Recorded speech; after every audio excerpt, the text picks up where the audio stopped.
Initially, you don't need permission. An adjunct professor or a full-time professor, they can pick their own textbook. But here I was told, no, you need to let the senior faculty decide if it's appropriate, and then you should not just go by yourself. So once I started using it, I got the go-ahead from the faculty, the tenured faculty. I received an email from OER. It's called OpenStax. And they asked me, I requested that I receive not just a book. I already had the book. I already had the text. I wanted the instructional resources, all the test banks, all the questions, and so on. Anything that you receive as an instructor for a regular textbook. And so they wanted to verify that I'm indeed a professor. So they wanted me to provide them the link to my department webpage where I'm listed as an adjunct or as a professor. And so I have never had a chance to look for that. So I went ahead and looked. I was not listed anywhere. And so I contacted my vice chair of political science. Our department is so huge that every discipline has its own vice chair. And so I contacted my vice chair and I said, I need to provide this link to prove that I'm a professor. I don't see my name in the website. What's up? I don't see any other adjunct faculty name on the website. There are 18 faculty members in our department. Only 5 are full-time and the 13 are adjuncts. Most of the classes are taught by adjuncts. Majority of the classes are taught by adjuncts. And most of the students are educated in poli-sci by adjuncts. So his reply to me was, we don't have to list adjunct faculty on our website. That's what got me my attention finally. That woke me up. I'm like, what? We're teaching most of the classes. Yeah. This makes no sense. And then college lately started to push a campaign of DEI, diversity, equity, and inclusion. So I stated to my vice chair that in the name of diversity, equity, inclusion, I can see your picture is on the website, your teaching philosophy is on the website, your bio is on the website, your areas of interest are listed on the website. All the students can see those before they sign up for your classes. Most of the classes are taught by the majority of the adjuncts in the department, in the discipline. Why aren't they listed? Why we are talking about DEI and there's no DEI for adjuncts? Mm-hmm. And I struggled with this for more than a year and a half. And I finally realized for adjuncts what DEI meant. It meant discrimination, exclusion, and inequity. That's our DEI. And so I was so upset that I finally ran for office. Again, the irony of this is I was written in again as a write-in candidate for delegate to the union's executive board. I'm like, where is this coming from? Is it the district doing it to us? As a political science professor, you have to take all these things into account. So I was putting my expertise into my own situation. And then I realized the district is only following what the union negotiated for us. And our district is controlled by our union. Majority of our board of trustees, the members of the board of trustees, are bankrolled, handpicked, and elected by our union.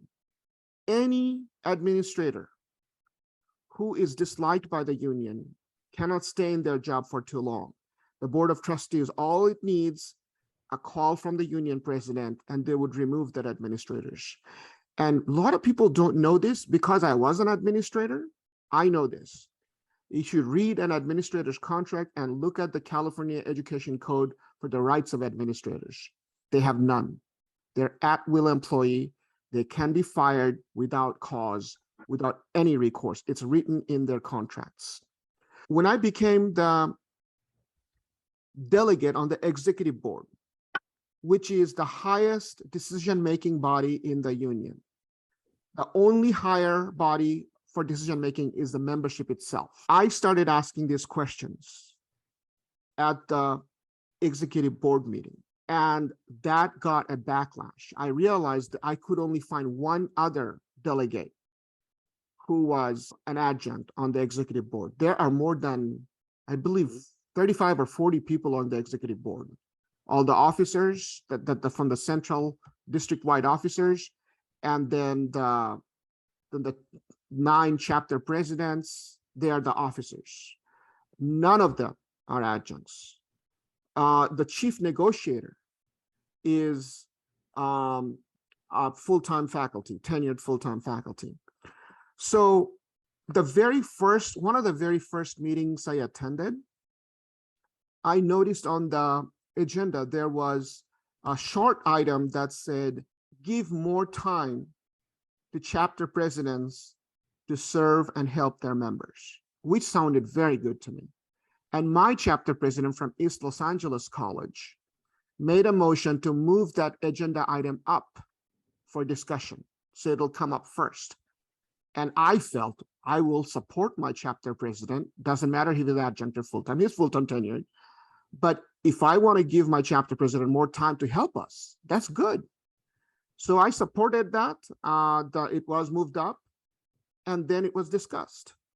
I asked the question if there was any fiscal impact to that motion.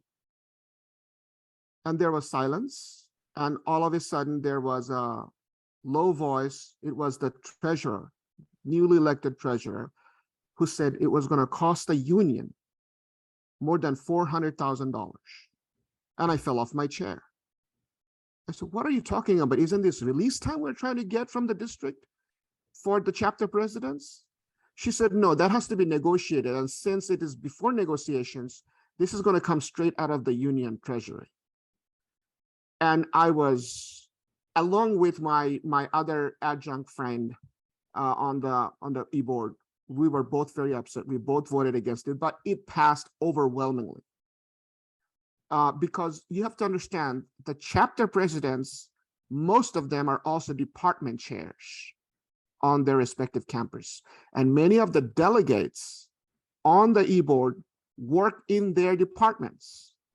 So they do not want to go against their own department chairs who are also chapter presidents. And here's the funny thing that happened. When we took the first vote was anonymous. It's a poll, electronic poll that we do because we meet just like we're meeting now on Zoom. So the first vote, it was defeated by a narrow margin, but it was defeated. And then the chapter president asked for a roll call. This time it was different. It passed. So people who voted against it felt intimidated to vote against it openly, against their own chapter presidents or department chairs. So it passed. And so the first thing I did after that day, the meeting, I actually wrote an email that I sent a copy of to Keith and Jack, maybe Rick too, to everybody all faculty in the district. I looked up the annual compensation of all the officers in Transparent California, and I published it, and I told them that on top of this, many of them, the chief negotiator's salary came to, not salary, salary and benefits came to $353,000. And many of the chapter presidents, they were making more than $250,000. And I said, this is the additional $25,000 to $30,000 they're going to get. It's going to be coming straight from the union's treasury, our dues money, on top of this full salary and the 0.6 FTEF release time they get. And that was the start. And the subject of my email was justice for adjuncts. And I also pointed out all the inequities we're suffering, the DEIs we're suffering. Remember, discrimination, exclusion, and inequity? And started a list of things that we need the union should negotiate to get to a level of equity. I started with, I think, 7 or 8, and then all these adjuncts started writing back to me, Now it's a list of 27 items. I should stop here. So you're saying that typically the adjuncts, although they are teaching a large percentage of the classes, are not really getting representation on the union. That's correct. And that basically there's a discrimination by the union structure, the union leadership, to prevent the adjuncts from getting representation, even though you're paying dues like other members. This is what's going on. My union is in the business of wealth transfer. Take the wealth created by the work of the adjuncts and give it to the full-time tenured faculty in forms of salary and benefits. That's the wealth transfer that's taking place. Make no mistake. That's exactly what's happening right now. The adjuncts are paid a fraction of wages for the same exact work. We teach the same exact class that the full-time faculty teach, yet we get a fraction of the wage. Plus, why that is? Because my union negotiated a contract where there are only 4 or 5 steps of increments for adjuncts, but there are more than 20 for full-time faculty. And we get no benefits. You were talking about at the beginning of this program, Steve, you were talking about the adjuncts work for very little pay and benefits. And I was thinking, what benefits? We get no benefits. The district started offering, the union made a gigantic fuss and deal over forcing the union to offer adjuncts health benefits. Do you know how it is? It is based on pro rata of how many classes you're teaching of a full-time percentage. If you're teaching 2 3-unit classes, then you're at 0.4. If you're teaching 3 3-unit classes, then you're at a 0.6. So if you're at a 0.6, and I was teaching 0.6 at one point until they took it away from me, another story, but even at 0.6, I would have to pay the remainder 40% of the premiums. So I tried to sign up for it. And when I was signing up for it, it turned out I could not afford the premium just for myself. And when I tried to include my wife and son, it comes to thousands of dollars a month, thousands of dollars a month. So no one can afford it. Here's all this hoopla, the brouhaha, the enormous fanfare which the unions are using, that we are getting healthcare for part-time faculty. It is absolute nonsense. Do you know how many of the more than 3,000 adjuncts get health insurance through our district? It's 324. It's only people who have no other options, who are desperate, who have cancer, life-threatening diseases. So what they're doing is they're on public assistance anyway, they're on food stamps, and whatever money they make teaching their classes, they're pouring it right back into their health insurance. So this is the wealth transfer. That's the business, my union, and not just mine. I mean, I only know my union. I have never worked at any other union for 21 years. So Keith and Jack and David and Rick would know. But I believe it's common. The unions are in the business of exploiting the adjuncts. We work for next to nothing, no benefits. And the FTES we get, you understand what FTES, right? Full-time equivalent students. That's how we get our funding from the state. That's apportionment. That we bring in the most of the bacon. We bring home the bacon, the adjunct faculty. Well, it seems like you're doing a lot of the work, the adjunct faculty. We're doing most of the work. And yet you're not getting benefits. You're not treated equally as other faculty, full-time faculty. Not paid. And look at my department. It's the social science department. I'm just part of one discipline, which has 18 political science faculty. 13 of them are adjuncts. But in the entire department, there are almost 200, depending on the semester, between 160 to 200 adjuncts. Do you know how many votes we get to elect our all together elect our department chair? One. 200 adjuncts will elect one representative, and we all 200 of us get one vote to elect our department chair, where every tenured faculty or full-time faculty get each one vote. So remember the 3/5 compromise our nation had during the shameful time of slavery? We're not even 3/5. We're 1/200. Okay, well, you brought up these issues of your treatment and also the money that the officials are making. And there was a letter that was sent to you by the lawyer for the union, Lawrence Rosenzweig, and James McKeever, president of AFT Local 1521, on October 13th. How did this letter come about, and what was the response of the union to your basically making public some of these issues that are critical in your view to how you're being treated? Well, basically, I was a whistleblower with just three emails that I sent out. I revealed what the union was doing and how it was. The union itself acknowledges that 69% of its members are adjuncts, 69%, and 31% are full-time. And the emails that I sent out, it revealed scandalous details of the inequities we're suffering. And it was not well liked by the full-time faculty at the executive board. So the letter I received accused me of,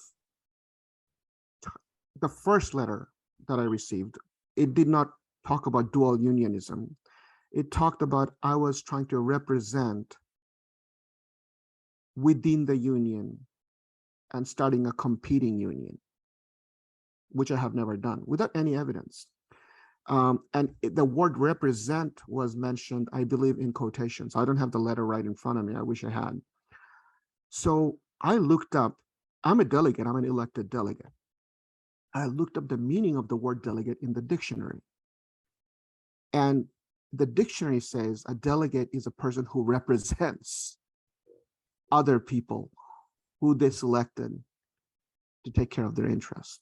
So it's a lawyer and the union president that jointly wrote that letter to me.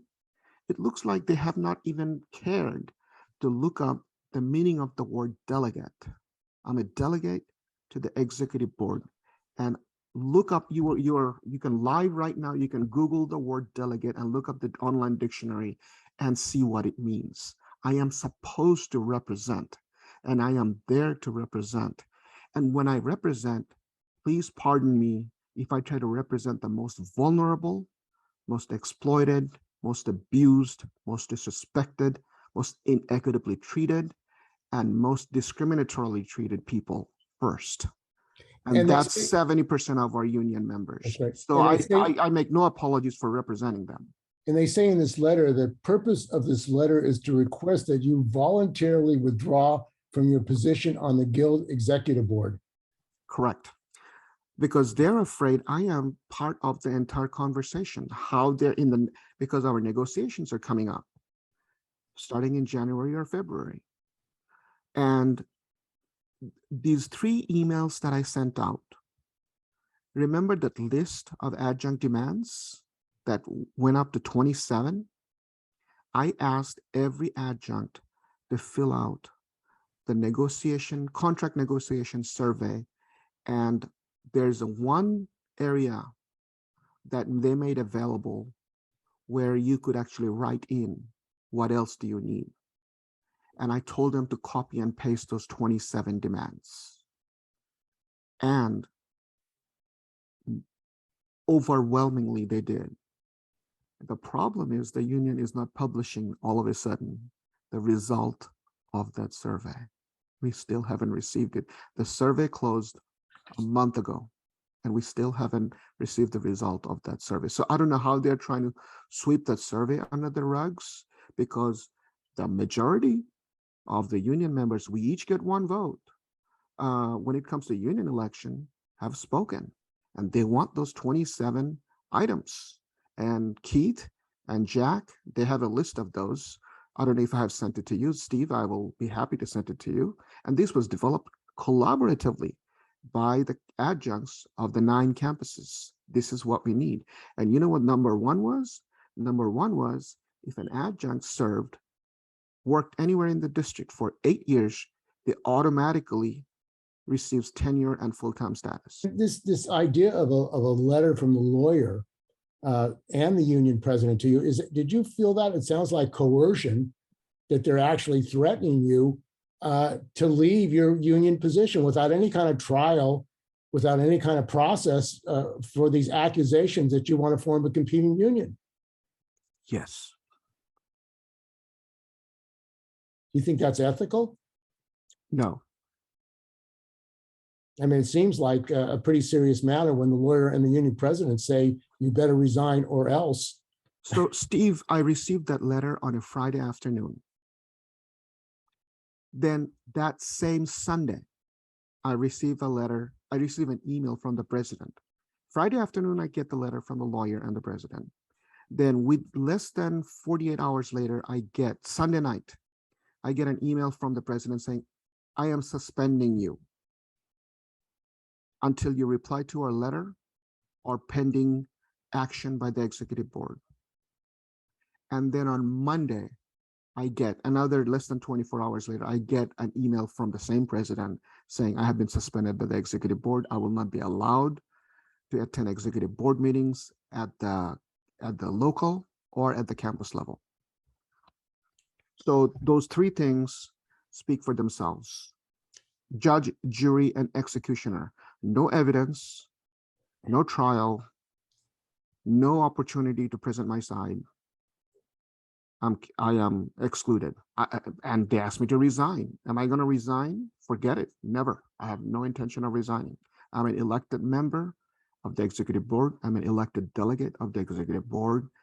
And then the Constitution and bylaws of the union states very clearly the executive board is comprised of the delegate and the officers. And isn't also the bylaws require a hearing? I mean, some kind of process before you're suspended? I mean, it seems like it's unilateral action to remove you without even any due process, any democratic process. Correct. But the bylaws are very short and simple.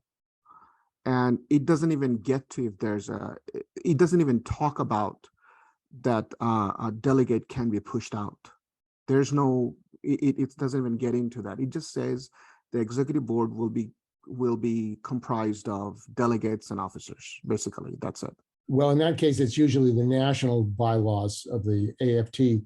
If the union local bylaws do not have language concerning removal of officers, then it goes to the AFT national bylaws, which probably, I would guess, require a hearing, some kind of process, democratic process, before the removal of an officer for a cause.